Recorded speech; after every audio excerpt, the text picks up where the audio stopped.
जय हिंद। देखिए दोस्तों, अपन कॉम्प्लेक्स एनालिसिस वाली बुक पढ़ रहे थे। कॉम्प्लेक्स एनालिसिस वाली बुक में मैंने कुछ थ्योरम थी, थ्योरम पूरी हो गई थी, अपनी थ्योरम पूरी पढ़ा दी दोस्तों। इसके अलावा अपने पास कुछ सवाल है दोस्तों, उन सवालों को मैं आपके लिए बता रहा हूँ। जो सवाल अपने एमएससी में रिपीट हो चुके हैं दोस्तों, एक दो बार आ चुके हैं, उन सवालों को मैं आपके लिए बता रहा हूँ दोस्तों। तो सवाल था अपने पास, ये सवाल है जो कि 2017 में आया था दोस्तों और 2019 में आया है। 5 नंबर में पूछा गया था। सवाल क्या है, सवाल ये आपके सामने मैंने लिख दिया। अब देखो दोस्तों, सवाल में अपन को आंसर लाना है, तो अपन लिखेंगे सबसे पहले सॉल्यूशन। फिर देखो सवाल को वैसा वैसा ही लिख लो एक बार। सवाल क्या है दोस्तों, अपने पास ये दे रखा है, तो देट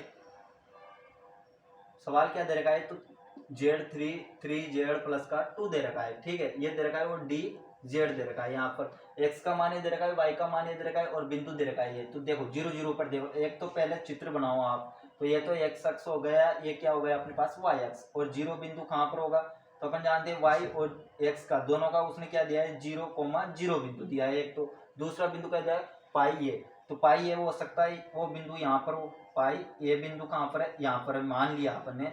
और टू ए वाई का बिंदु कहाँ पर होगा, यहाँ पर होगा। तो यहाँ से कोई प्रबलित चल रहा है दोस्तों और यहाँ पर जा रहा है, ये क्या है, बी बिंदु है और 2 है इसका बिंदु का मान, और यहाँ पर आ गया है। तो मैंने पाई ए तो बिंदु ए रहा दोस्तों, ठीक है, ए दे दिया नाम, और बी बिंदु है 2a। तो ये बिंदु यहाँ से यहाँ तक का जा रहा है, ठीक है, और ये यहाँ से नहीं जा रहा होगा डायरेक्ट, यहाँ से मान लीजिए यहाँ से जा रहा है। ठीक है, इस प्रकार से इसका डायग्राम बन जाएगा इन बिंदुओं के आधार पर। ठीक है, यहाँ तक। अब देखो दोस्तों, जेड बराबर उसने क्या दिया है, तो एक्स दिया है, तो एक्स का मान लिया हो। ठीक है, वाई बराबर क्या आएगा अपने पास, तो वाई बराबर अपने पास आएगा पाई ए प्लस का आयोटा वाई आएगा दोस्त। ठीक है, ये किसका मान है अपने पास, x का मान, ये किसका मान है अपने पास, y का मान है। अब x का मान है तो dx का मान क्या आएगा, तो आप बोलोगे dx आ जाएगा, dz का मान dx आ जाएगा।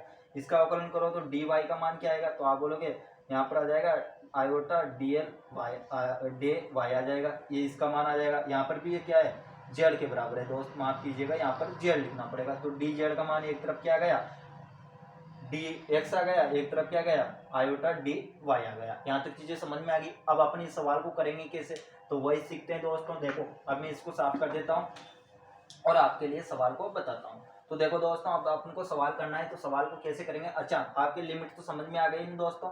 लिमिट क्या रहेगी उसमें, 0 से कहाँ तक चलेगी, इस तक, और फिर 0 से 2a तक। ठीक है, जैसे जैसे लिमिट चलेगी मैं बता दूंगा आपके लिए। अब इसका समाकलन करेंगे अपन, तो क्या है अपने पास 3 प्लस का 2, इसका क्या करना है अपन को, समाकलन करना है किसके सापेक्ष, डी जेड के सापेक्ष। तो देखो दोस्तों, सबसे पहले अपन क्या लिखेंगे, जेड की जगह पर एक्स लिखेंगे, क्योंकि मैंने एक्स के लिए बताया आपके लिए, जेड बराबर क्या लेंगे, एक्स। तो इसके लिए बताएंगे, तो इसके लिए यहाँ पर क्या लिख देंगे, सारी जगह पर एक्स लिख देंगे। तो यहाँ पर देखो समाकलन का चिन्ह मैंने लगा दिया, कोष्टक मैंने लगा दिया, एक्स क्यूब लिख देंगे, 3x लिख देंगे, और प्लस का क्या लिख देंगे 2, और इसका किसके सापेक्ष करेंगे, एक्स के सापेक्ष। यहाँ तक किसी कोई दिक्कत नहीं है ना। और इसकी लिमिट 0 से पाई ये तक चलेगी, 0 से कहाँ तक चलेगी दोस्तों, पाई ये तक, और फिर दूसरी लिमिट 0 से 2 पाई तक। तो फिर प्लस का चिन्ह, समाकलन का चिन्ह 0 से 2 पाई तक। यहाँ तक किसी कोई दिक्कत, 2 ये तक, माफ कीजिएगा 2 पाई नहीं, 2 ये तक।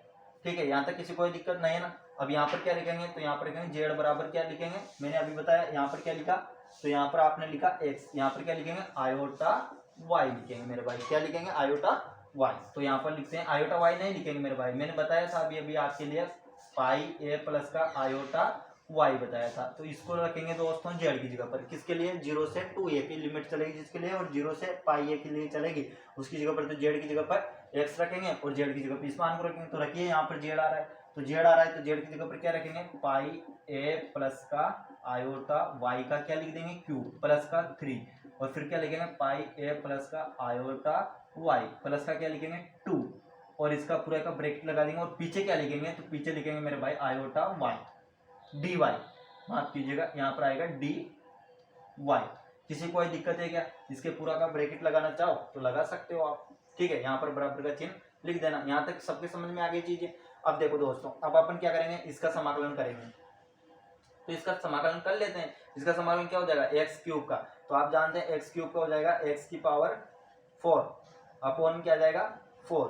क्या मैंने गलत लिखा दोस्तों, यही तो होगा ना। इसका समाकलन क्या हो जाएगा, तो इसका समाकलन एक्स की पावर 4 अपॉन में 4 यही आएगा दोस्तों। ठीक है, तो इसका समाकलन क्या हो जाएगा, तो इसका समाकलन तो अपने पास ये हो जाएगा। ठीक है, अच्छा एक्स क्यूब लिख लिया आपने, ठीक है, तो ये हो गया इसका समाकलन। अब इधर क्या हो जाएगा, तो इधर हो जाएगा 3x स्क्वायर अपॉन 2 हो जाएगा। ठीक है, और इधर क्या हो जाएगा 2x, यहाँ तक किसी कोई दिक्कत, इसकी लिमिट 0 से पाई ये तक चल रही है, ठीक है। प्लस का चिन्ह लगा दें, इधर इसका समाकलन करेंगे, इसका तो 0 हो जाएगा, इसका अंदर लाके करेंगे तो इसका क्या हो जाएगा, इसका क्या होएगा दोस्तों, इसको अंदर लाके करेंगे तो मतलब इसको पूरे के साथ में करेंगे तो y के सापेक्ष करेंगे तो इसका क्या हो जाएगा, तो आप बोलोगे इसका जो समाकलन होगा वो हो जाएगा पाई a प्लस का आयोटा y, और इसकी पावर कितनी हो जाएगी 4 अपॉन क्या जाएगा 4। किसी कोई दिक्कत नहीं है ना यहाँ तक, तो 3 अपॉन 2 आ जाएगा। क्यों आ जाएगा अब मैं समझा दूंगा आपको, ऐसा क्यों हो रहा है, समाकलन कैसे किया जाता है वो भी मैं आपके लिए बता दूंगा, ठीक है। और यहाँ पर प्लस का यहाँ पर क्या जाएगा, तो यहाँ पर आप बोलोगे यहाँ पर किसके सापेक्ष, इसके सापेक्ष कर रहे हैं तो क्या जाएगा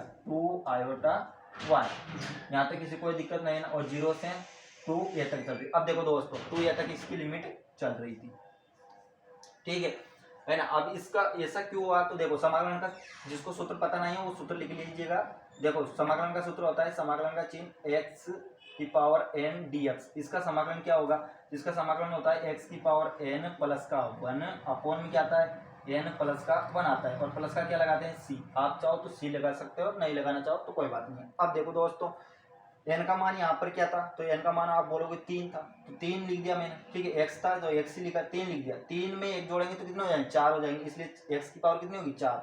और हमेशा अवकलन में समाकलन करते हैं तो क्या करते हैं घात में प्लस 1 जोड़ते हैं, ये याद रख लो, और भाग उसका गुणांक का क्या करते हैं भाग देते हैं। जबकि अवकलन क्या करते हैं घात में -1 कम करते हैं और उसके गुणांक का गुणा करते हैं। तो यहाँ पर समाकलन कर रहे हैं तो घात में +1 जोड़ेंगे और उसका भाग दे देंगे, तो +1 जोड़ दो यहाँ पर तो 4 हो जाएगा। यहाँ पर इसकी घात कुछ भी नहीं तो 1 मान लेंगे, 1 मानेंगे, 1 में 1 जोड़ेंगे 2 हो जाएगी। यहाँ पर कुछ भी नहीं है तो इसका क्या हो जाएगा x हो जाएगा। इसी प्रकार यहाँ पर देखो 3 थी तो 4 हो गई, यहाँ पर क्या है यहाँ पर कुछ भी नहीं है तो 1 में 1 जोड़ेंगे 2 हो जाएगी, और यहाँ पर इसका अवकलन कर ही दिया, समाकलन कर ही दिया। यहाँ तक किसी कोई दिक्कत है क्या, किसी को भी नहीं है ना, ठीक है। ये चीज समझ में आ गई, और ये सूत्र जिसको पता नहीं था वो लिख लेना, नोट कर लेना, ठीक है। और ये 4 कैसे आए तो मैंने पता लगा दिया आपको, भाग देंगे इसका 4 का तो आ जाएगा, ठीक है। अब देखो दोस्तों यहाँ पर x की पावर कितनी 4, अब यहाँ पर इस मान को रखेंगे अपन और इस मान को देखो तो x की पावर 4 x की पावर 4, यहाँ पर क्या जाएगा, यहाँ पर भी 3/2, यहाँ पर भी 3/2 है, तो मतलब ये तो मान समान आ रहे हैं, तो मतलब उसको मान को लिख देते हैं अपन, तो इस मान पर रख देंगे मात्र इसको डायरेक्ट, तो क्या आ जाएगा 2x की जगह पर क्या आ जाएगा पाई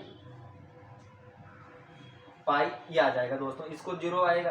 और उधर क्या चल रहा है, तो उधर आप बोलोगे कि 1/4 चल रहा है, ये मान और ये मान तो समान ही है ना, यहाँ पर 4 पाई रखेंगे तब भी वही आएगा, तो 4a प्लस का आयोटा y का पावर 4 इसको ही लिख देते हैं, और 3/2 यहाँ पर भी वही है, 4 पाई अपॉन ए, पाई और ए को रखेंगे तो वही आ जाएगा यही मान, तो इसको ही लिख देते हैं डायरेक्ट a प्लस का आयोटा y का स्क्वायर। यहाँ तक किसी को दिक्कत नहीं है ना, और यहाँ पर क्या चल रहा है 2 आयोटा y, ठीक है। और y की जगह पर मान रखेंगे तो क्या जाएगा 2a, यहाँ पर किसी को दिक्कत है क्या, नहीं है ना। और यही क्या है अपना आंसर आ जाएगा दोस्तों, यही क्या आ गया अपना आंसर है, यहाँ पर लिख देना आंसर, ठीक है। तो इतना सा सवाल दोस्तों 5 नंबर में पूछा था उसने, और इधर लिखना चाहो तो लिख सकते हो आप, समाकलन का चिन्ह लगा के z³ 3z प्लस का 2 ऐसा लिखना चाहो तो लिख सकते हो। और ये सवाल कितने नंबर में पूछा था, तो ये सवाल दोस्तों अपने लिए 5 नंबर के अंदर पूछा गया था दोस्तों, ठीक है। इतना सा सवाल था दोस्तों, और इस सवाल को उसने कितने नंबर में पूछा 5 नंबर में अपने लिए पूछा